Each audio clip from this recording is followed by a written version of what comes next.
El concepto de pacto es de vital importancia para nuestra comprensión del cristianismo bíblico.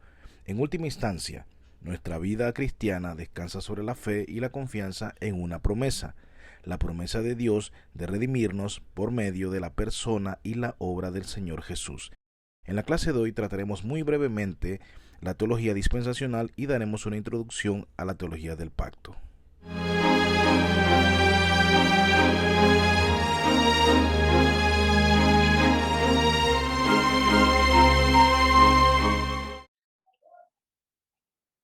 Ok, en esta clase vamos a estar hablando sobre la cuarta piedra fundamental.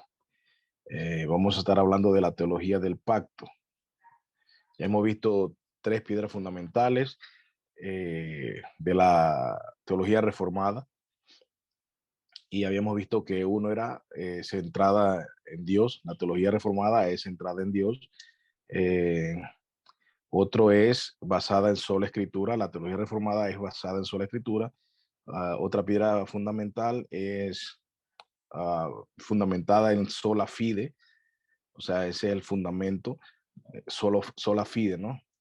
Solo la fe, que es lo que estuvimos hablando en el último capítulo. Hoy entonces iniciamos en la cuarta piedra fundamental que se llama teología del pacto. Y esto de teología del pacto es como un apodo. eh, del estudio de la teología y los círculos evangélicos, esto es un apodo, ¿no? De que, bueno, tú eres de teología del pacto o eres de teología dispensacional, o en otras palabras, eres dispensacional o eres pactual. De repente un día van a escuchar eso y si alguien les dice algo así, ya ustedes saben cómo, cómo entender esto. Bien, entonces, empezando con esto de la teología del pacto, hay que ver primero, como ya le digo, este es un apodo y hay que ver primero entonces, eh, quiero nada más tocar brevemente la otra opción, que sería la teología dispensacional, brevemente, muy brevemente, nada para que usted tenga una idea. Tal vez usted se identifique con algunas cosas que vamos a ver de la teología dispensacional muy breve, no voy a profundizar, nada más para que usted, yo sé que muchos aquí han tenido contacto con este tipo con esta teología. Y lo que yo quiero que usted refresque son algunos puntos que van a ser puntos que van a hacer la diferencia en lo que cree la teología reformada. Obviamente la teología reformada es la teología, haciendo un recorderis, la teología que los reformadores volvieron a traer, que rescataron esa teología bíblica, ya que se había perdido, poco a poco se fue perdiendo a lo largo de la historia de la iglesia. Entonces, esa teología, eh, sabemos, como he dicho, ya tiene, digamos que la reforma se dio hace 500 años. De hecho, ahorita el 31 de octubre estaríamos celebrando un año más, creo que sería 18, 19, 20, 21, 503 años de la reforma, 500, 504 años de la reforma, por ahí va. eh, 1517, sí, 504 años de la reforma. Así que imagínense, y la teología dispensacional realmente fue una teología que vino mucho después. Voy a poner esto ahí para que, como siempre, que quiera copiar, pueda copiar. Vino mucho después, realmente esta teología vino a tomar su auge en 1800, digamos que entonces, digamos que unos 200 años tiene esta teología, pero mucha gente cree que es la teología más, eh, digamos que es un método de interpretación, ¿no? Yo puedo interpretar la Biblia a la luz de la teología del pacto o a la luz de la teología dispensacional. Entonces, este método de interpretación dispensacional es el que más se usa en las iglesias evangélicas de Latinoamérica. En las iglesias latinoamericanas, eh, ese es el método más usado y por eso tal vez usted cuando escuche ciertas cosas que voy a decir, usted se va a identificar. Lo cierto es que la teología reformada no cree en este sistema o en este método de interpretación y vamos a ver por qué. Así que vamos a hacer un breve recorrido por allí y entonces iniciamos allí diciendo la teología reformada ha sido apodada teología del pacto. Ya les dije que es un apodo, o sea, uno ya hablé, pues, hey, ¿eres pactual o eres dispensacional? Eh, Sabemos igual que esto no salva tampoco, el ser pactual no te salva, o el ser dispensacional tampoco te salva, ¿no? Si no estaríamos hablando algo, añadiendo algo a sola fide, ¿no? Ya no sería sola fide, ¿no? Entonces esto también quiero aclararlo. Entonces la teología dispensacional originalmente sostenía que la clave para la interpretación bíblica es dividir la historia humana, la historia universal, en 7 periodos. O sea, la historia de la humanidad, según las escrituras, en 7 periodos, o sea, en 7 dispensaciones. Dispensación también significa administración, y esa palabra por eso va a aparecer en la Biblia. Dispensación, el griego es oikonomía. Entonces, esa palabra administración, que se traduce también como dispensación o economía, implica eso, es 7 formas en que Dios trata con la humanidad. Repito, esa teología no, ese sistema no es el que nosotros en la teología reformada usamos, pero les voy a dar un pantallazo. No voy a entrar en profundidad. eh, las preguntas sobre las dispensaciones eh, al final, sí, como digo, sí, al final, pues, para no profundizar en el video en esta teología, sino para que nos dé un pantallazo.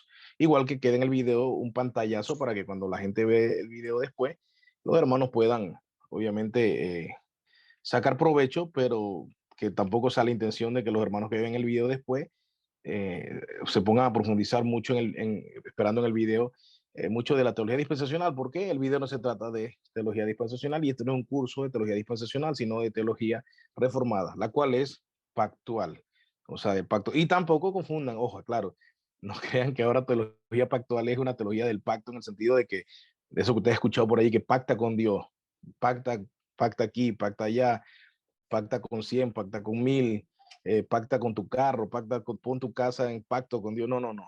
Eso es una locura. La teología del pacto es otra cosa y vamos a ver eso, lo bello. Realmente esto es una de las cosas más bonitas que la teología reformada aportó a la iglesia y que recuperó. Que la Biblia da este sentido de pacto. Entonces, el dispensacionalismo es un método de interpretación de la historia que divide la obra y los propósitos de Dios hacia la humanidad en diferentes periodos de tiempo. Eso es como un mega resumen de lo que es el dispensacionalismo. Pero bien, vamos a ir un poquito más allá. Vamos a ver brevemente vamos a ver estos 7 periodos, estas 7 administraciones o 7 dispensaciones. Eh, y como repito, no es teología de la dispensacional la que vamos a estudiar, sino teología del pacto, no voy a demorarme mucho. Ok, tenemos aquí, en esta diapositiva, tenemos las primeras dos dispensaciones. La primera llamada dispensación de la inocencia. Ahí usted la puede encontrar de Génesis 1, 28 al 30, cuando Dios crea al hombre y le da ciertas directrices, hasta Génesis 2, 15, 17. Obviamente ahí es donde pasa después viene la caída y esto, ¿no? Entonces, cubre el periodo desde Adán y Eva en el jardín del Edén, ¿ya? Y fue ese periodo donde ellos estuvieron allí con su mente, donde no había malicia, estaban en su estado de inocencia, ese estado de pureza, ¿ya? Ese estado donde el hombre fue creado, como el hombre fue creado en ese estado. Por eso se le llama la dispensación de inocencia. De la inocencia. Entonces, esa dispensación es donde el hombre era puro, donde el hombre estaba en santidad con Dios, donde el hombre se hablaba con Dios todos los días, estaba en esa comunicación perpetua, estaba, como hemos visto en el curso de teología de la adoración, estaba en ese estado de adorador, estaba en esa comunión con Dios que se perdió y a la cual nosotros anhelamos volver a conectarnos. ¿Ya? Fue de corta duración y llegó entonces a su fin el momento que Adán y Eva desobedecen y comen del fruto prohibido y obviamente son expulsados del jardín.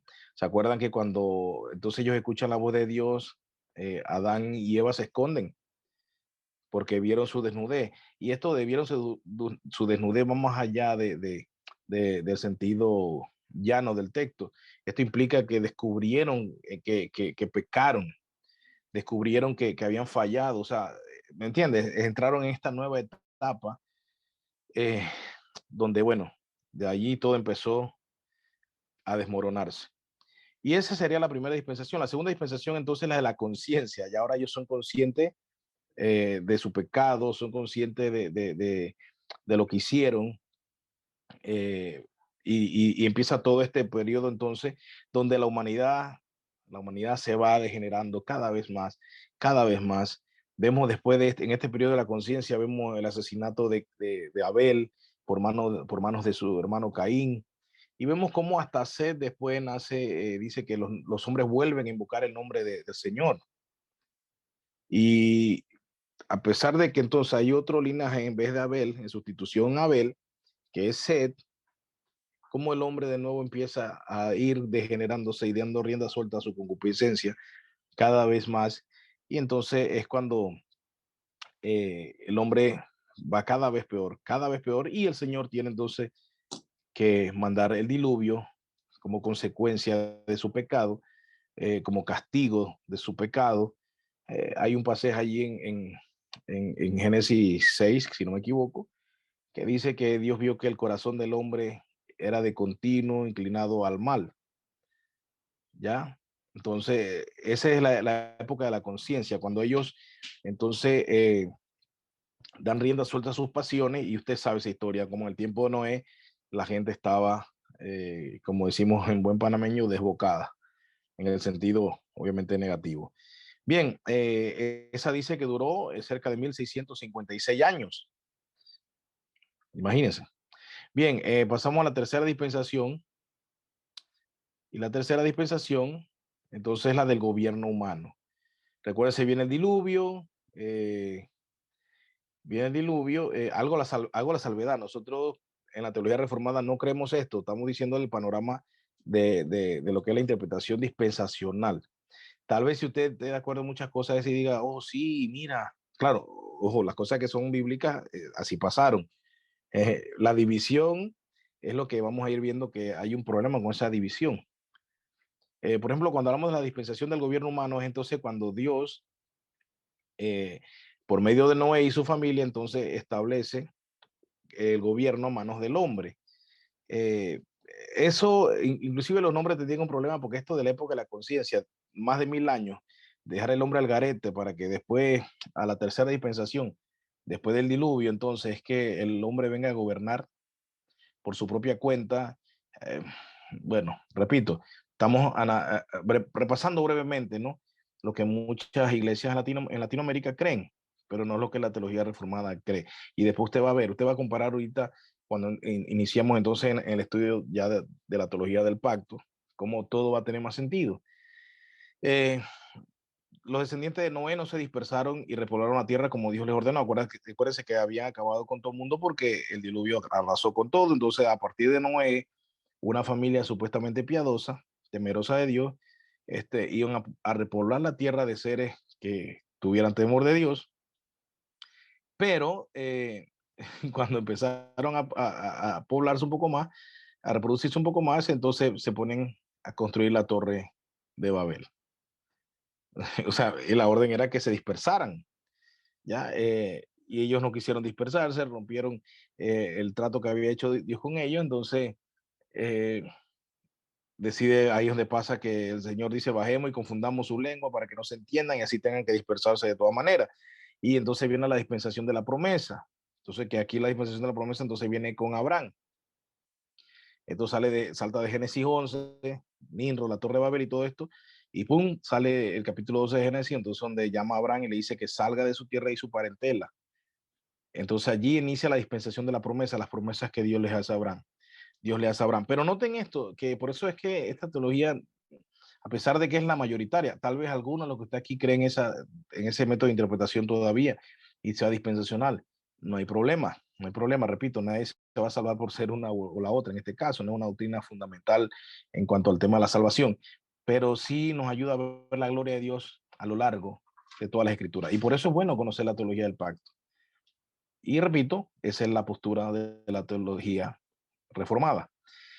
No tiene gracia, no dije, no voy a profundizar mucho, porque no tiene gracia esto de que 1000 y pico de años el hombre hizo lo que le da la gana en la conciencia, en esta dispensación, y fracasó. Entonces Dios dice, bueno, voy a poner un gobierno humano, luego fracasan, hicieron lo que le dio la gana, y después entonces, bueno, voy a abrir otros otra forma, voy a tener otra forma en que voy a trabajar con el hombre y va a ser por media hora de Abraham, pues. Entonces viene la dispensación de la promesa, viene la bendición, la bendición abrámica, que todavía hay un poco de creyente por ahí recitando la bendición abrámica, sin entender el contexto. Obviamente, el problema del dispensacionalismo es que trae todas esas cosas a la actualidad y no entendemos que en la historia tuvieron su momento, su lugar y su significado.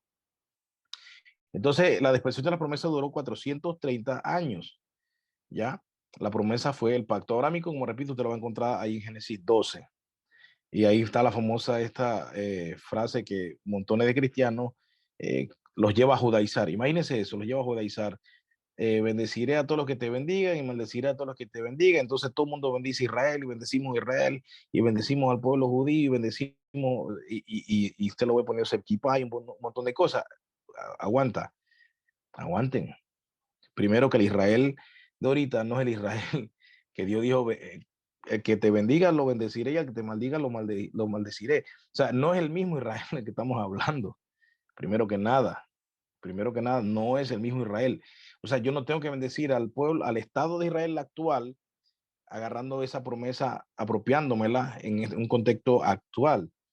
Y la teología dispensacional no se para eso y sigue bendiciendo a Israel. Y por eso que usted ve, oramos por Israel. Digo, oremos por Israel, oremos por África, oremos por Europa, oremos por Nueva Zelanda, por Australia, oremos por Haití. Claro, o sea, ojo, yo no estoy diciendo que no oremos por Israel. El asunto es que el creyente enamora por Israel porque cree que solo orando por Israel es que Dios lo va a bendecir y que ahí es que uno se agarra las promesas que fueron para Israel. Uno también puede disfrutar de esas promesas que, que el Señor hizo. Así que eso es lo que el problema con el dispensacionalismo y es lo que la teología reformada obviamente no cree. De hecho, bueno, o sea, la teología reformada no estaba el dispensacionalismo como ahora. Como repito, tiene unos 200 años comparado con 1500, 1517 que se clavaron las tesis en Gutenberg. Entonces, ¿me entiende? O sea, es una cosa que le está llevando 300 años de diferencia, donde nadie pensaba así. Nadie pensaba así. Claro, dentro del dispensacionalismo no me quiero meter en otro rollo, pero hay una mentalidad premilenial, premilenialismo histórico. Ese es otra cosa que sí se creía desde el tiempo de los apóstoles, pero no siempre está ligada a la teología dispensacional. Tal vez uno le está hablando en chino, no se preocupe, porque como dije, me preocupa que usted entienda los pactos. Cuando entramos a los pactos, ahí sí me preocupa. Ahorita estoy haciendo un pantallazo para que usted pueda ver qué hay del otro lado, ¿no? Y los que sí conocen más de la teología dispensacional puedan entender un poco más los errores que contiene. Bien, por eso no me estoy deteniendo mucho en cada punto de esta teología. Eh, Luego viene entonces la dispensación de la ley.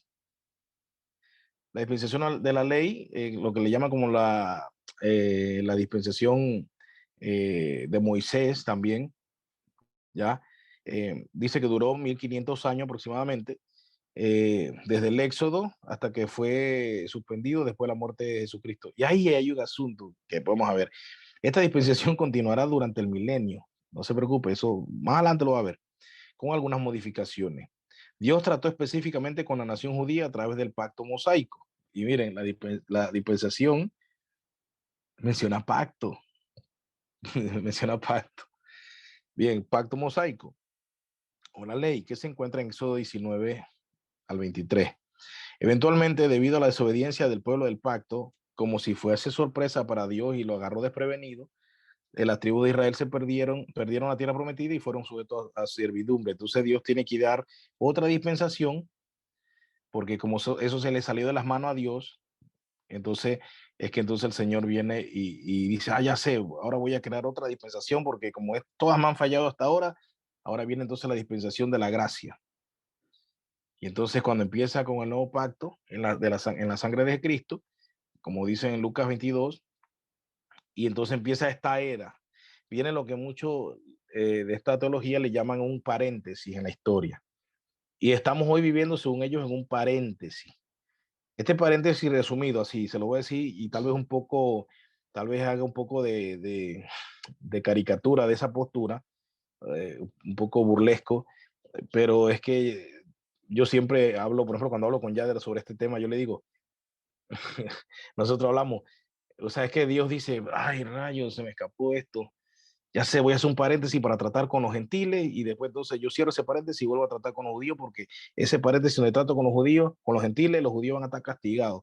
Estoy enojado con ellos porque todos estos años atrás, cientos de años no me hicieron caso y ahora los voy a castigar. Me hago ese paréntesis, me improviso este paréntesis porque, wow, ¿cómo hago? Para ver cómo manejo esta situación. Y buf, dispensación de la gracia. Entonces usted va a escuchar muchos creyentes. Hermano, te va a escuchar muchos creyentes diciendo, no, estamos bajo la gracia, nosotros no estamos bajo la ley, estamos bajo la gracia. Y yo creo que aquí sí, si le pidiera que levanten las manos, creo que casi todos levantarían la mano, porque creo que todos han escuchado eso. Entonces, claro, como estoy bajo la gracia, los 10 mandamientos no me importan, no me importan porque estoy bajo la gracia. Resultado de estar bajo la gracia es que el cuarto mandamiento de guardar un día para el Señor, entonces significa. Por eso en la gracia el cristiano no va a la iglesia, por eso en la gracia el cristiano el día del Señor lo agarra como si fuera nada, por eso que el cristiano el día del Señor hace lo que le da la gana. eh, o sea, no sé si me explico, eso pasa, ¿por qué? Porque ya no estoy bajo la ley, porque si estuviera bajo la ley no puedes dejar de congregarte. Si estuviera bajo la ley no puedes faltar a tu iglesia y no puedes estar trabajando el día del Señor y no puedes estar haciendo un montón de cosas que pertenecen a guardar el día del Señor. Entonces el cristiano dice, no, porque estamos bajo la gracia y lo que hacen con la gracia es irrespetar todo el carácter de Dios y todo lo que Dios en su santidad ha diseñado para la humanidad. Entonces, claro, por eso es que el cristiano vive así, por eso es que los 10 mandamientos le valen tan igual a nada. Entonces, prefieren, es más bonito decir estoy bajo la gracia. ¿Y qué, cómo traducen los creyentes dispensacionales la gracia? Agarro a Dios de tonto. Porque como gracia significa, Él va a tener misericordia de mí siempre, yo puedo vivir como me da la gana, porque Él es misericordioso, y como yo estoy en este paréntesis, pertenezco al paréntesis que se llama la dispensación de la gracia, entonces yo me comporto de X manera y no pasa nada, porque hermano, estamos bajo la gracia. Yo no sé si usted ha escuchado esto. Hermano, estamos bajo la gracia. Mira qué nombre, que esta semana dije muchas mentiras. Hermano, tranquilo, estamos bajo la gracia. Si estuviera bajo la ley, estuvieran fulminado. Pero estamos bajo la gracia. Y no nos damos cuenta a veces cuán irrespetuosos somos con esta palabra gracia. Es impresionante, amados.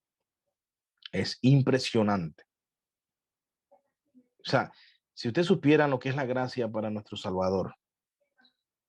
Yo mandé una imagen de literatura eclesiástica a la página de Instagram que subo contenido de libros.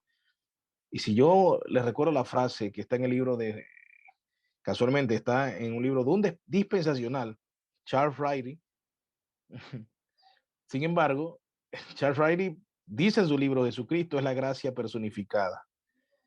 Pero como dentro de que Jesucristo es la gracia personificada, muchos dispensacionalistas, o sea, menosprecian la gracia y creen en la gracia que es una cosa ridícula. ¿Y qué hacemos con esa frase de un mismo dispensacionalista que dijo Jesucristo es la gracia personificada? Si yo tomo la gracia como una cualquier cosa, como algo barato, como algo, como si eso es mi plataforma para mi libertinaje, como si es mi plataforma para pecar, claro. Entonces así estás viendo a Jesucristo, porque Él es la gracia personificada. Qué tremendo esto.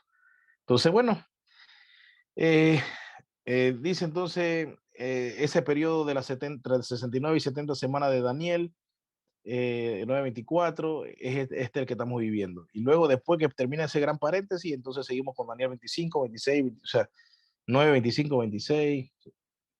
Ay, Dios, no entiendo. Eh, Tal vez después cuando vean este video aparezcan comentarios de gente dispensacional diciéndome un poco de cosas aquí debajo. Eh, bueno, ya tiene Ceci la orden de borrarlos automáticamente. Y si alguien después que cuando ve este video está viendo esta parte, sepa que su comentario será borrado. No vamos a estar discutiendo tonterías. Entonces, porque los dispensacionales, cuando tú les saltas con esto, es una pelea horrible. Ni a Jesucristo defienden tanto como sus propias dispensaciones. Entonces, dice que comienza con la muerte de Cristo y termina con el arrebatamiento de la iglesia. A todo esto no se ponen de acuerdo. Uno dicen que la iglesia empezó en un tiempo, otros dicen que fue en Pentecostés, otros dicen que la gracia empezó cuando Cristo fue crucificado, otros dicen que fue cuando Jesús nació. Ni ellos se ponen de acuerdo, porque la Biblia no lo va a decir. Pero bueno, entonces obviamente esta postura dispensacional cree en el rapto secreto de la iglesia. No se me vaya a salir ninguno aquí, pero la teología reformada no cree en el rapto secreto de la iglesia. La teología reformada cree lo que dice la Biblia, todo ojo le verá. No, ¿cómo puede ser secreto al mismo tiempo todo ojo verlo? Claro, dispensacional le va a decir que la segunda venida está dividida en dos etapas. Eso es escatología, no lo vamos a ver ahorita, nada más para que usted tenga una luz de eso. En esta dispensación se incluye tanto judíos como gentiles. Eso es una cosa extraña porque al mismo tiempo, mira que dice que el Señor deja tratar con los judíos para tratar con los gentiles en este paréntesis, pero entonces los gentiles son admitidos, y digo, los judíos son admitidos y muchos judíos se convierten en el periodo de la gracia. Yo no entiendo entonces cómo Dios dejó de tratar con... O sea, según esa teoría, entonces los judíos deberían estar más apartados de Jesús y ser un tiempo solo para los gentiles, pero la iglesia del primer siglo, si usted lee en la Biblia, hermanos, va a encontrarse en el libro de los Hechos cuántos judíos se convirtieron, cuántos prosélitos se convirtieron, cuántos temerosos de Dios se convirtieron al cristianismo. No entiendo, no entiendo. Tiene mucho hueco, pero bueno. Eh, la responsabilidad del hombre durante esta dispensación de la gracia es creer en Jesucristo. Y aquí viene, les pregunto algo, para que usted piense, para que piensen esto. Si en la dispensación de la gracia la responsabilidad del hombre es creer en Jesucristo para su salvación, ¿cómo se salvaron antes de la dispensación de la gracia?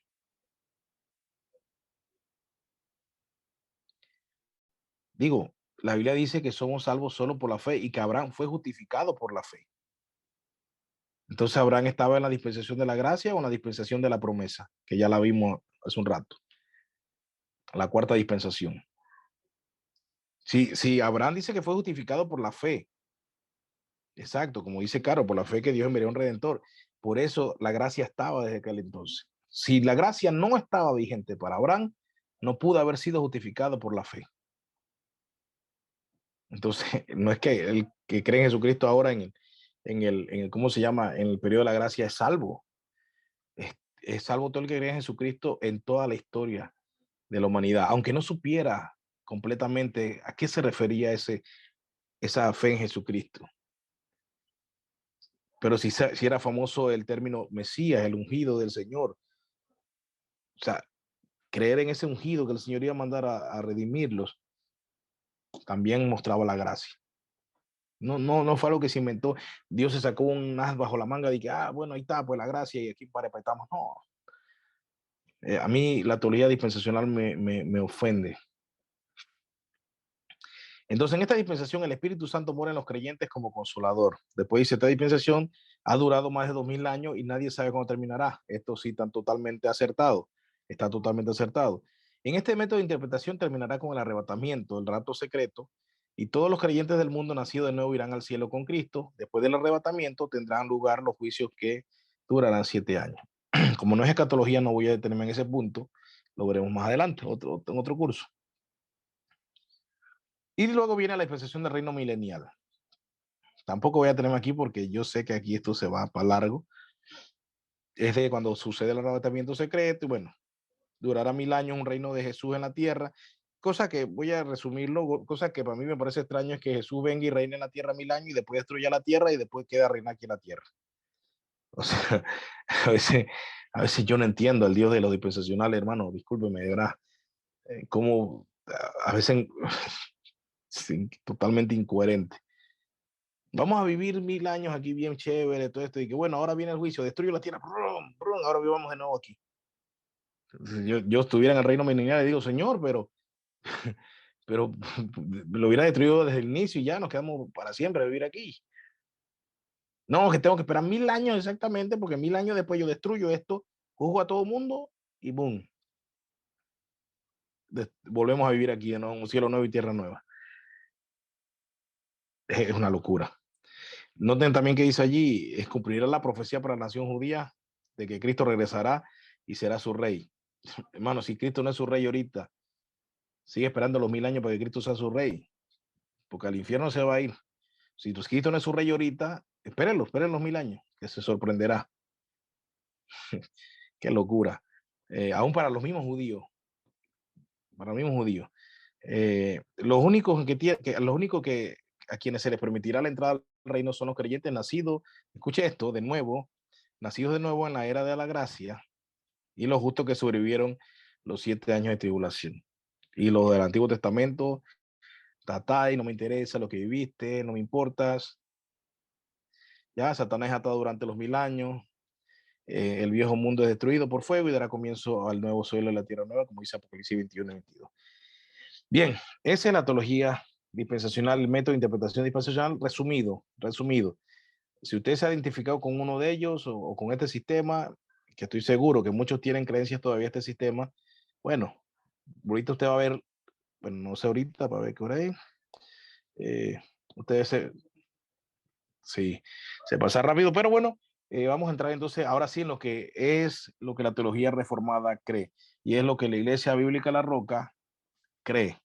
¿Por qué? Porque no es una iglesia expansional, sino es una iglesia bíblica, una iglesia que cree lo que la Biblia muestra claramente, y no en inventos de hombre, ni ¿cómo se llama? Ni malabares hermenéuticos para sacar cosas eh, irracionales y cosas inclusive un poco incoherentes con el carácter de Dios. La teología reformada cree la teología del pacto, es pactual. Y es lo que cree la Iglesia Bíblica La Roca. Así que ahora sí presta atención, qué es lo que la Biblia nos pide a nosotros que creamos. ¿Qué es un pacto? Entonces, un pacto es un acuerdo entre dos o más personas que obliga a ambas a cumplir una serie de condiciones. En Génesis 2 y 3 la palabra pacto no aparece, es verdad, no aparece. O sea que es una doctrina implícita. Tampoco aparece Trinidad, tampoco aparece, ¿cómo se llama?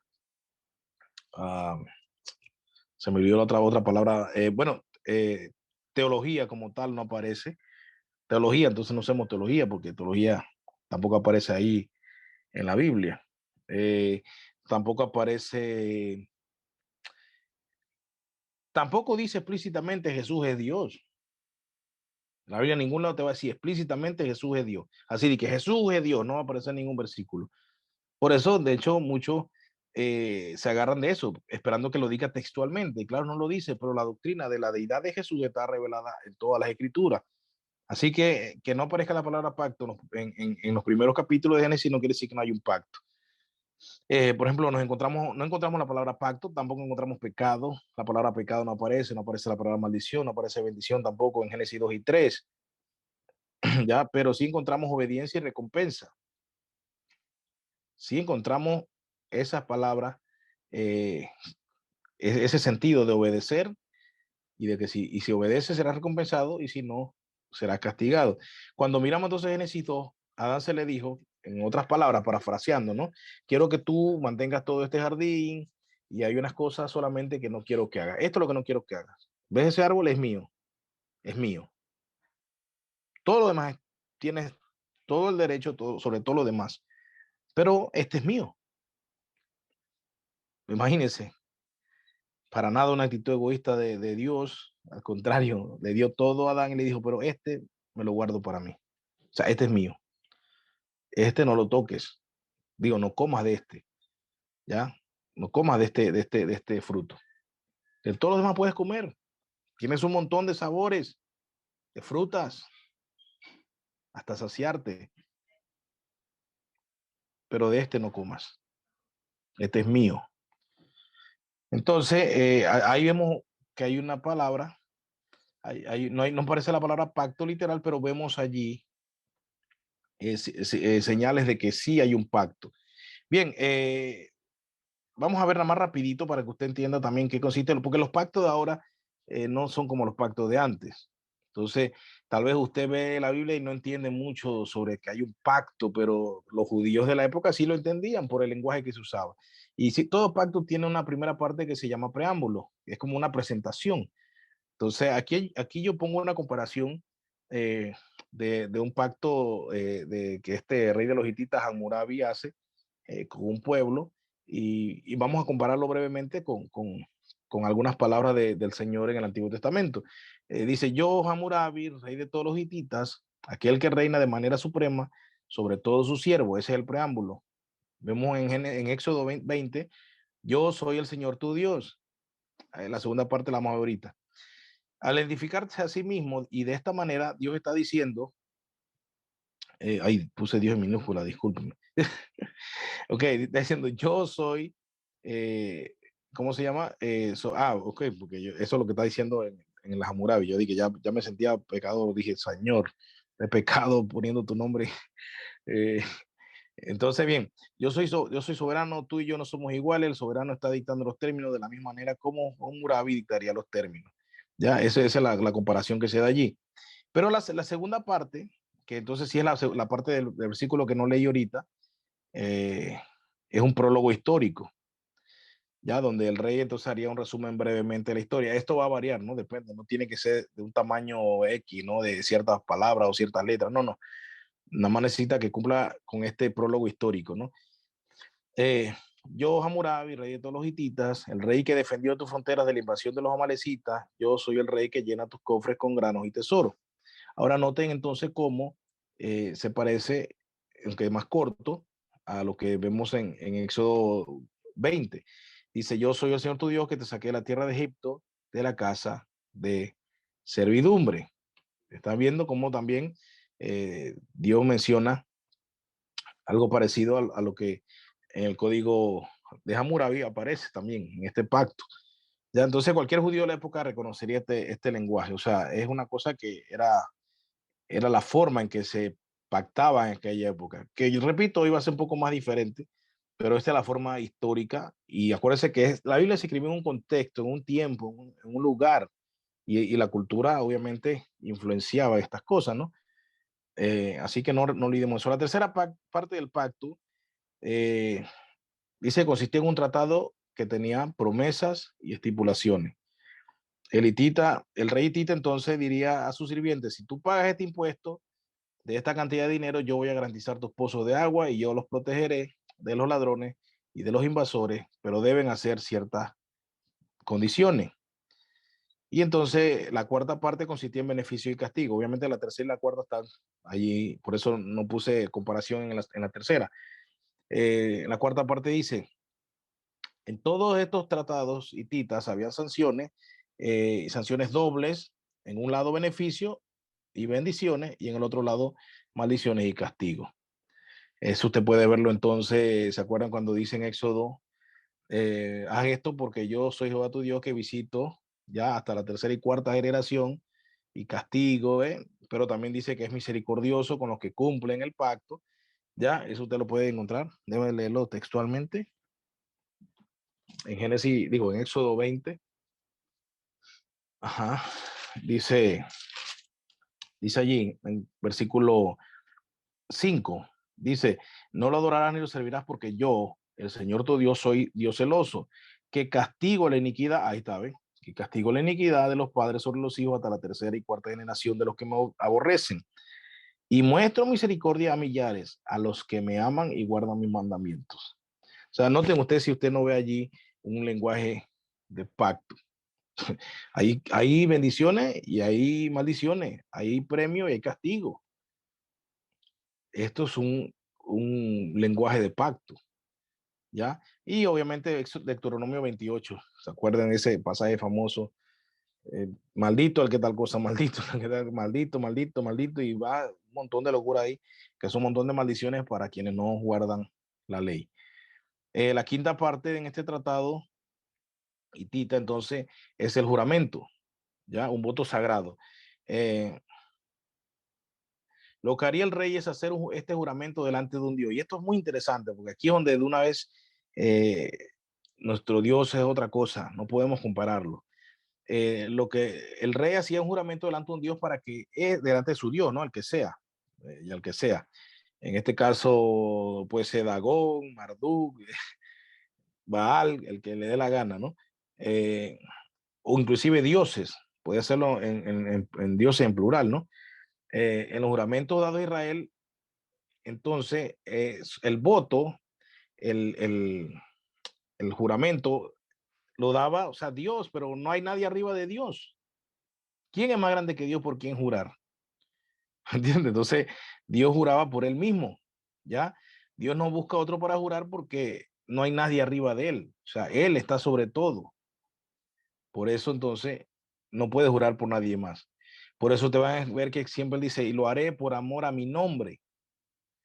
Cuando más adelante también vemos en los profetas mayores, en Ezequiel, en Jeremías, y todo esto lo haré por amor a mi nombre. O sea, eso, si no sabemos interpretar eso, podemos llegar a pensar que es un Dios, ¿cómo se llama? Narcisista, egocéntrico, arrogante. No, realmente qué bueno, hermano, que Dios jure por sí mismo, porque eso es lo que nos garantiza la redención.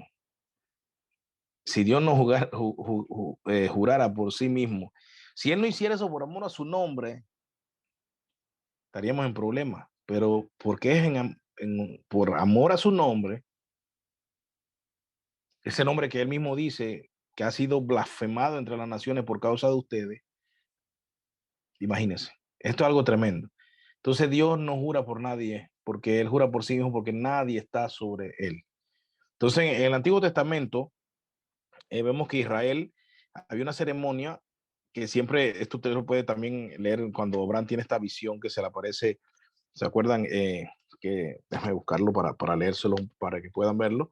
Creo que es en Éxodo, digo, en Génesis, a ver, 17, ya lo busco aquí. Ajá, Éxodo, digo, Génesis 17, dice, a ver, ¿dónde dice? ¿Dónde dice?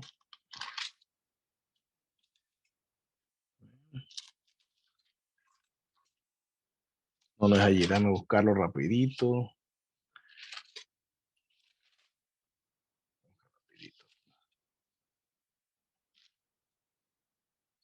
Ajá, a ver. Ah, está esta visión. Oye, ahora no la encuentro. Mm, a ver. Ajá, en Génesis 15, disculpen, Génesis 15. eh, Busquen ahí el versículo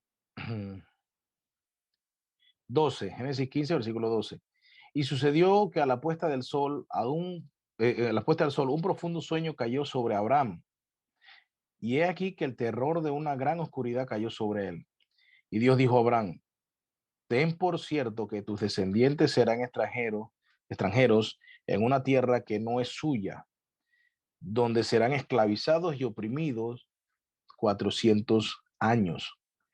Mas yo también juzgaré a la nación a la cual servirán y después saldrán de allí con grandes riquezas. Tú irás a tus padres en paz y serás sepultado en buena vejez.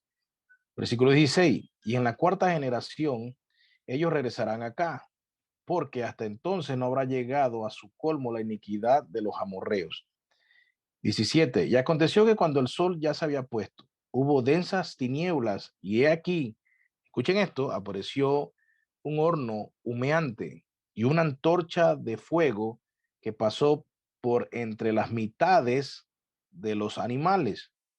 En aquel día el Señor hizo un pacto con Abraham, diciendo, no hizo una dispensación, hizo un pacto con Abraham, diciendo, a tu descendencia he dado esta tierra, desde el río de Egipto hasta el río Grande, el río Éufrates. Y ahí continúa. ¿Qué quiso decir? Mucho, me acuerdo una vez que Cecia estaba estudiando ese pasaje y me dice, no entiendo qué significa eso. O sea, había un pacto que se sellaba con un animal que se partía en dos. Y así como ustedes vieron que la antorcha dice que pasaba en medio de las dos mitades de este animal, esto era muy común. Digo, no la antorcha, pero sí era un sacrificio que se hacía, porque esto indicaba lo siguiente. Digamos que Jorge Sasso y yo hacemos un pacto en aquel entonces, y yo agarro y mato una cabra y la parto en dos y digo, si tú no cumples, serás partido como esa cabra. O sea, mira esa locura, cosa seria, muy parecido a los pactos ahora. Hey, mi friend, vamos a hacer un pacto, trato, listo, hecho, meñique. Qué bárbaro. Entonces, esto es lo que pasa. En el antiguo Israel, la ceremonia para estos pactos era un asunto bien sangriento, pero era para demostrar la importancia que tenía el pacto. ¿Ya? Entonces, de ahí sale la frase, un pacto es un vínculo de sangre soberanamente administrado. En este caso, habla de un pacto de Dios. Un pacto es un vínculo de sangre y ya usted va teniendo luz, ya usted va teniendo luz. Es un vínculo de sangre soberanamente administrado. Por eso, nada más de tirando un poquito adelante, por eso es que se tuvo que derramar sangre. La sangre, dice Jesús, la sangre del nuevo pacto. Qué tremendo, qué tremendo. Bueno, tampoco quiere decir que Jesús fue partido en dos ni nada de eso. Más adelante vamos a ver más eso. Si usted quiere buscar otros pactos, usted puede buscar aquí, que aquí sí aparece, ¿no? Más explícito. Anote el que quiera anotar los pasajes, si no, luego ve el video y copia los pasajes con calma. Bien, en las escrituras, entonces, un sinónimo para la palabra pacto es la palabra voto. Por eso en Eclesiastés dice, no te apresures a dar tus votos porque tienes que cumplirlos. O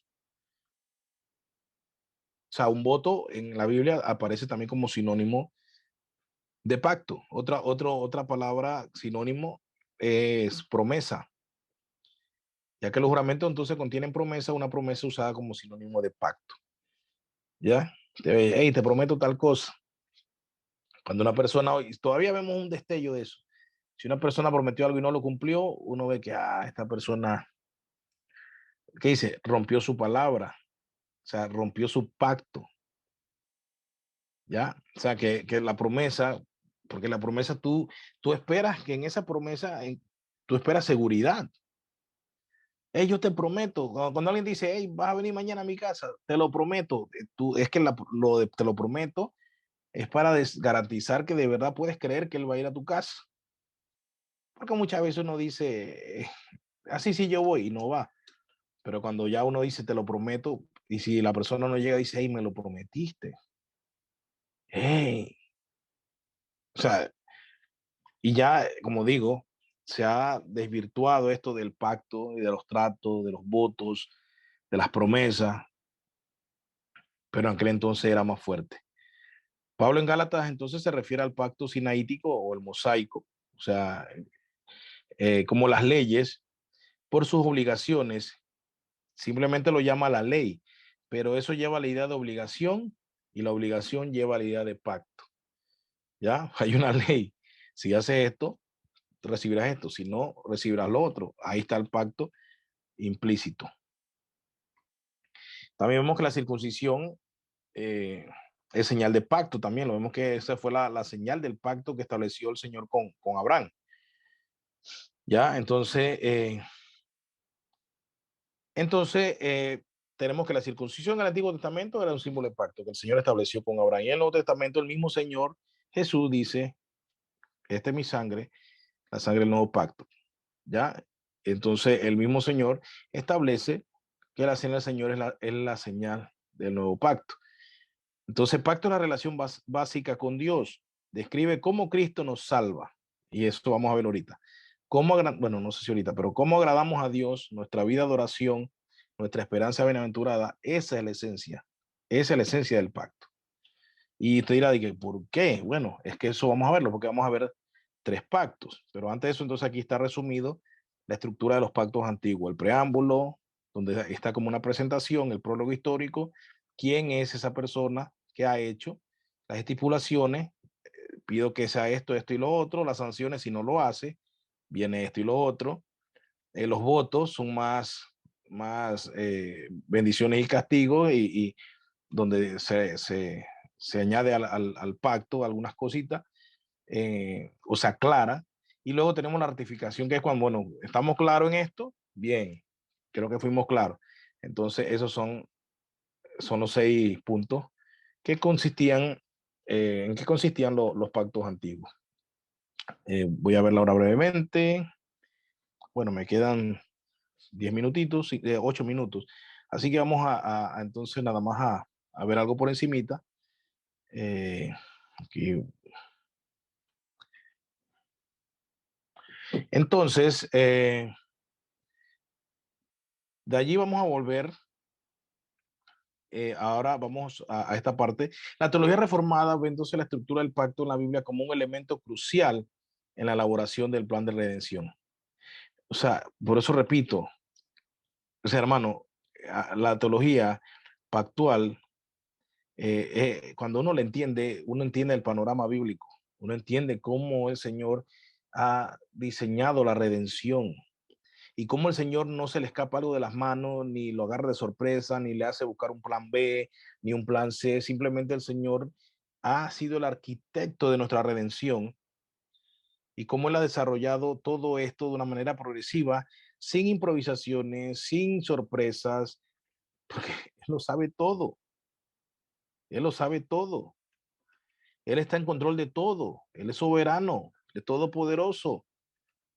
Entonces, lo más apropiado que nosotros debemos creer es en la teología del pacto, que todavía no te dirá, bueno, sigo sin entender mucho, pero vamos a ver, igual en las próximas clases, vamos a ver en los tres grandes pactos, que son el pacto de redención, el pacto de obra y el pacto de gracia. Y usted va a ver cómo cuando hablemos de eso a la luz de la Biblia, usted va a decir, wow, pero es que eso es lo que tiene sentido. No dividir en 7 dispensaciones y insinuar como si a Dios se le escapa algo y tiene que, bueno, mi primera dispensación es mi plan B, si no viene el plan, digo si no la de la conciencia es plan B, después el gobierno humano es plan C y así voy inventando algún paréntesis. No tiene que ver con esto. La teología pactual nos muestra progresivamente el plan de Dios en la redención, el diseño de la salvación, el rescate de la humanidad, desde antes que fuésemos creados, como dice Efesios 1. Entonces, bien, la teología entonces, como dije, vamos a ver esos 3 pactos. Claro, la teología reformada también considera el pacto mosaico, el pacto noético, el pacto abrámico, el pacto davídico. Ok, todos esos pactos están también en la teología reformada. Pero ¿qué pasa con la teología reformada? Y voy a adelantarme un poquito, es que dentro del pacto de gracia eh, y el pacto de obra, no voy a decirle mucho para que esté en su momento, pero todo este pacto davídico, pacto mosaico, pacto abrámico, pacto noético, todos son parte de estos 3 pactos principales. ¿Ya? Ellos van, simplemente, digamos que lo que van haciendo es dando más revelación, se va mostrando más el plan. Eso es lo que pasa. O sea, estos diferentes pactos sirven a estos pactos, que son los 3 pactos importantes, porque ellos van añadiendo información, o información no para Dios, información para nosotros, para nosotros. Bueno, según un pasaje de Efesios, inclusive hasta los ángeles se sorprenden de ver cómo Dios va desarrollando el plan. Dice que en Efesios, bueno, luego vemos eso también, que los ángeles mismos son testigos de la multiforme sabiduría de Dios y cómo va desarrollando su plan de redención. Pero los ángeles no son omniscientes, ¿ya? Entonces, por eso ellos todos también se sorprenden. Pero no tiene nada que ver con tratar con la humanidad, porque eso incluía la idea implícita allí de que Dios cambia de parecer al establecer varias formas de tratar con la humanidad. Bueno, no me funcionó esta, voy a usar esta otra. Entonces Dios cambió su plan. En la teología del pacto no se ve un cambio de Dios, lo que se ve es una muestra progresiva del plan de Dios. Esa es la diferencia. El pacto, la teología del pacto muestra una revelación progresiva en la teología bíblica.